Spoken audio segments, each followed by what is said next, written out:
سلام، خیلی مخلصیم. آقا امروز اومدم یه نونخامه‌ای خوشمزه که خودم به شخص عاشقشم براتون سریع تند انفجاری بزنیم برداره بره. با ما همراه باشیم. مواد اولیه: 160 گرم آرد، 5 تا تخم مرغ، یه قاشق چایخوری شکر، یه بشکون نمک، نوک قاشق چایخوری وانیل، 100 گرم روغن مایع، 100 گرم شیر، 100 گرم آب که مخلوطی از این دوتا میشه 200 گرم. بریم برای تهیه‌اش. مخلوط آب و شیر رو من اضافه میکنم به قابلمه. روغن، یه قاشق چایخوری شکر اضافه میکنیم، یه بشکون نمک و تقریبا نوک قاشق چایخوری خیلی کم وانیل. حالا اگه اسانس وانیل هم داشتید اونم عالیه، به موادتون اضافه میکنید.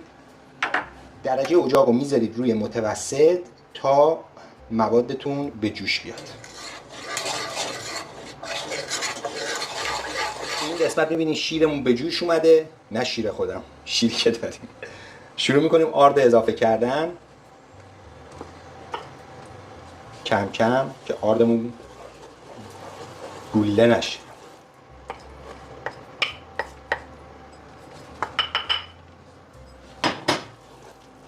خب به محضی که آرد رو ریختیم درجه دما رو میبندیم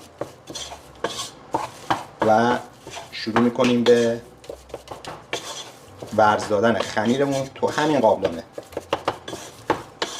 به محضی که آردتون کاملا با مایتون ترکیب شد، زیر اجاق رو میذارید رو درجه خیلی کم و شروع میکنیم به ورز دادن خمیرمون به مدت 3 الی 4 دقیقه.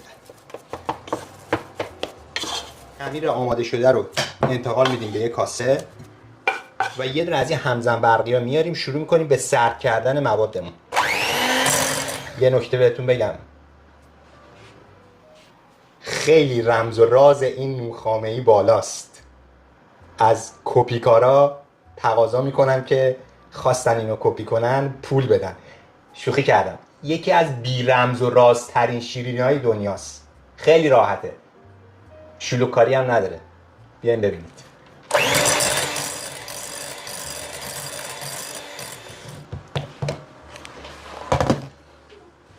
دمای خمیرمون اومد پایین، سرد نیست، یه حالت ولرم داره. شروع میکنیم به اضافه کردن تخم مرغا.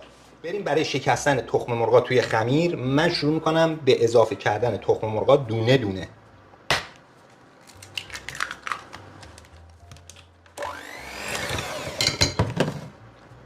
تخم مرغ بعدی،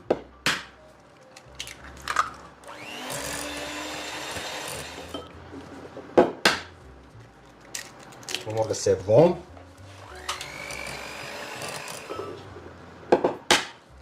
تخم مرغ چهارم، اینم از تخم مرغ پنجم که مقدارش برای این آرد به نظرم بسیار عالی.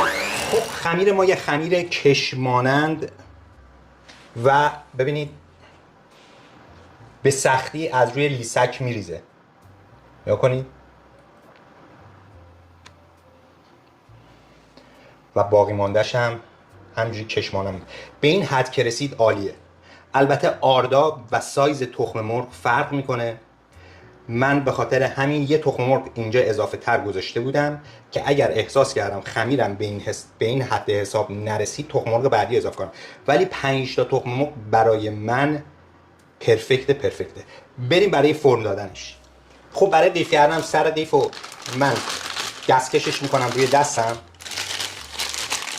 کاملا بازش میکنم و شروع میکنم مایم رو ریختن توش و بشونش میگیرم به این صورت.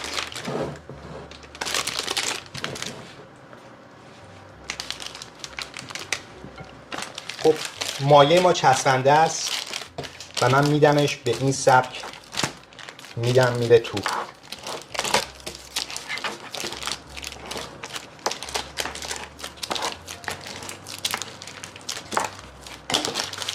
خب الان این قسمت هوا داره، مایع من وسط گیر کرده. چیکارش میکنم کل مایع بره تو؟ با یه چرخش اینجوری کل مایع رفت تو. دوباره قیف و با این کاردک مایع رو میاریم پایین. اینجوری تمام هوای حباب توی مایعتون گرفته میشه. این یه قیف، چون که قیفای ما کوچیکه من 2 تا قیفش میکنم. تمام. اینم به همون سبک هواگیری میکنیم. میندازیم رو میز. کاملا الان نوک این باز هوا داره، با یه چرخش هواش پر شد. خب اینا رو ما آماده میذاریم. من از این قیفای خونگی دارم و حالت پارچه‌ایه. برای اینکه اینا کثیف نشه من از اینا استفاده میکنم و میره داخل این. تمام. حالا بهتون میگم به چه سبکه. خب ما میخوایم الان به چه سبک از این استفاده کنیم.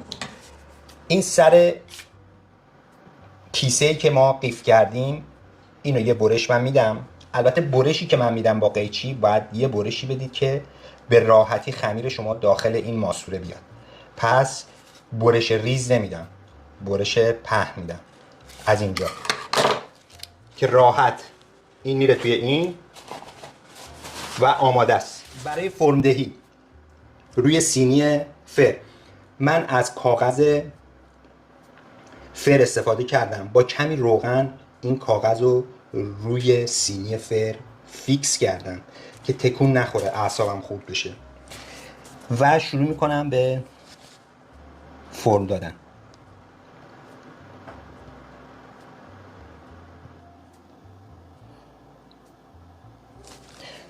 خیلی لطیف. شما برای اینکه میخواین شیرینیتون پف کنه بیاد بالا، کف شیرینیتون باید یه هواگیر داشته باشید.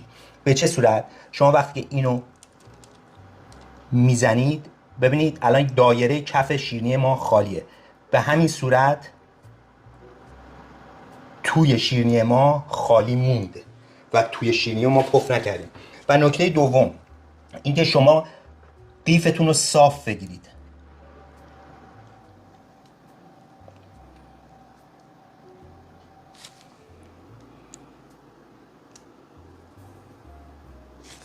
خب برای اینکه از سوختگی این نوک‌ها جلوگیری بکنیم ما انگشتمون رو یه ذره با آب تر میکنیم و نوک اینا رو یه ذره پخ میکنیم.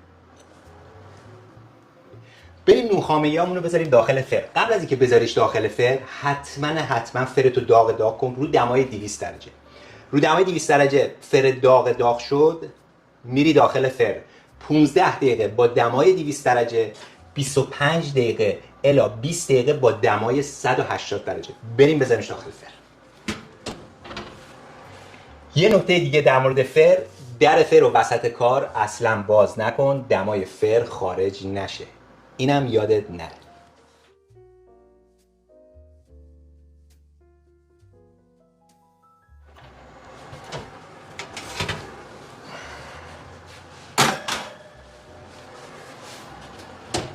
اینم از نونخامه‌های واقعا قشنگمون که اصلا واقعا سبک، هرچی از وصف اینو من بگم کم گفتم. ببینید به شکل شمالی اصلا لامصب نگاه کن چقدر زیبا.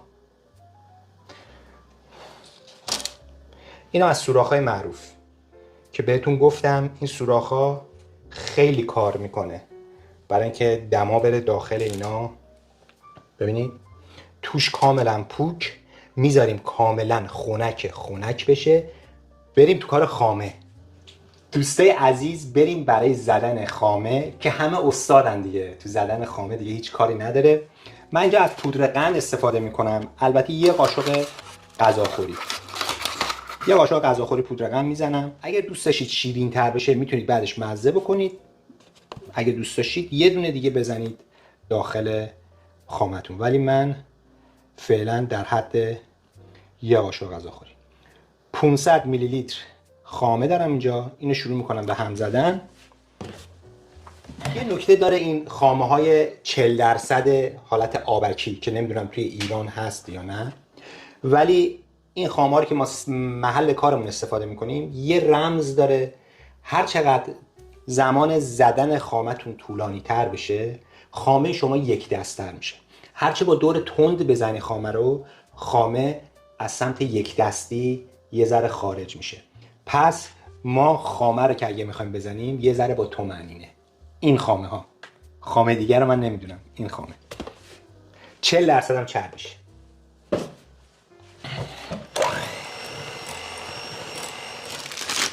خب خامه ای که من زدم خامه بسیار سبک و اصلا دلو نمیزنه. حالا بعضی دوست دارن خامهشون یه ذره غلیظتر و چربتر باشه. دیگه خامه کار میلیه دیگه، هر کسی هر جوری تونست میتونه خامهشو بزنه و داخل شیرینیش بکنه.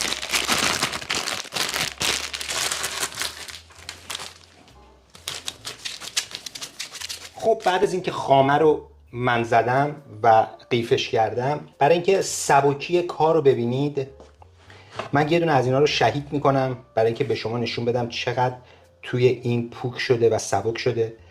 و این سوراخ ممکنه رو حتما حفظ بکنید، خیلی به شما کمک میکنه.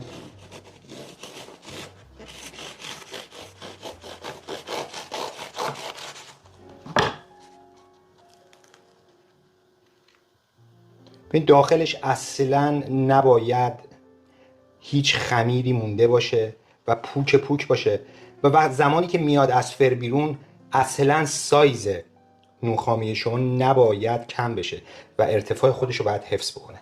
این از این. بریم برای پر کردنش. اینجا من یه سوراخ ریز ریز میزنم. خامه رو از همین قسمتی که سوراخ داره میکنم داخل و شروع میکنم به تزریق کردن. ماشاءالله خامه خورش هم زیاده، توش خیلی پوک شده. این از این.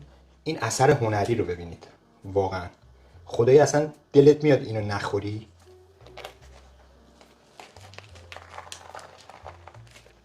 خب من الان 4-5 تا از اینا رو خامه پر میکنم. اضافاتش هم اگر میتونید بذارید داخل فریزر. زمانی که مهمان دارید خامه رو سریع بزنید، بذارید یخ نونتون باز بشه، سریع خامه رو تزریق کنید و بذارید جلوی مهمونتون. خیلی باحال میشه. و الان من 4-5 تا، یه دونه خودم، یه دونه خانوم، 2 تا هم بچهای در مغازه ببرم، اونا هم هوس نونخامه ای کردن. خامه رو تزریق میکنم، نونخامه ای هم تزریق میکنم به اونا. اصلا تزریق تو تزریق. بریم. اینم از نونخامه واقعا میشه گفت حرفه‌ای. و بریم برای برش نهایی که ببینیم با تزریق خامه به چه صورت در اومده.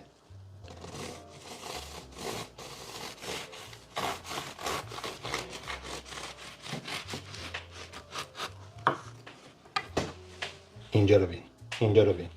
واقعا این چشم‌بندی نیست، این میشه گفت هنر آشپزی آمیخته‌ای از عشق شما در دل من که من دوست دارم برای شما این کارا رو بکنم. امیدوارم که دوست داشته باشید. خب بریم برای مزه کردنش که واقعا از رخش معلومه دیگه چی هستیم، ولی دیگه به عشق شما من اینو مزه میکنم.